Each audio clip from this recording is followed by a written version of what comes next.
राधे महाराज जी। गुरुदेव, हमने आपके श्रीमुख से सुना है कि एक बार राधा नाम लेने से लालजू पूर्व के सारे पापों का रजिस्टर फाड़ देते हैं, और आपके सत्संग में ये भी सुना है कि पूर्ण रूप से निष्पाप होने के लिए इतने करोड़ नाम जप करो। तो महाराज जी, ऐसा कौन से पाप हैं जो एक बार में ही खत्म हो जाते हैं राधा नाम और होकर, और 3 करोड़ में भी निष्पाप हुआ जाता है? अनेक जन्मों के हमारे पाप हैं। किसका प्रश्न है? अनेक जन्मों के हमारे पाप हैं। जैसे हमने अभी राधा नाम लिया तो हमारे वर्तमान में जो पाप हुए वो नष्ट हो रहे हैं, लेकिन पूर्व के पहाड़ पाप लगे हैं। इसीलिए निरंतर राधा नाम लेना है हमें। निरंतर लेते लेते जब हम निष्पाप हो जाएंगे तो हमारा हृदय एकदम आनंद से भर जाएगा। वो वाणी का विषय नहीं है कि वर्णन कर सके कि वो कैसा आनंद होता है जब जीव निष्पाप हो जाता है, परम पवित्र। उसके हृदय में आनंद की बाढ़ आ जाती है। जिस सुख के लिए हम संसार के भोगों में भटक रहे हैं और आज तक नहीं मिला, वो सुख परमानंद में भगवान के नाम में है। तो बहुत जन्मों के, कोई 1-2 करोड़ जन्म नहीं है, जब से सृष्टि हुई तब से आज तक हमारे द्वारा वो काम नहीं हुआ जिससे भगवत प्राप्ति हो जाती। तो वो काम है भजन।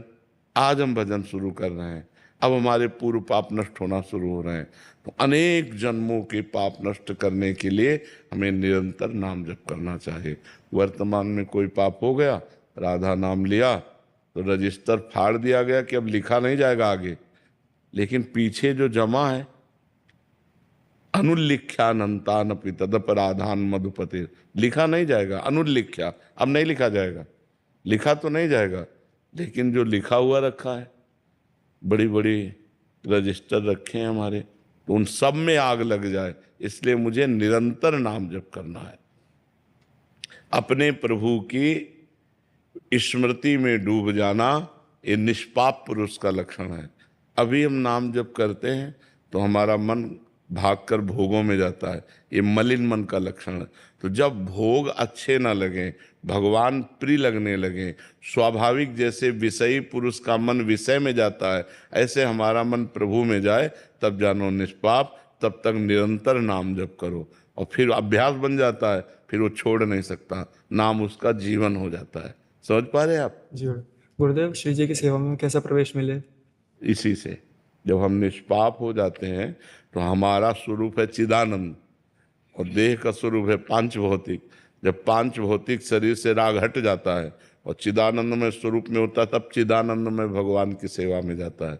प्रियाजू की सेवा में जाने के लिए ये शरीर नहीं, चिदानंद चाहिए, और वो हम हैं। और हम भूल करके अपने को ये मान रहे हैं।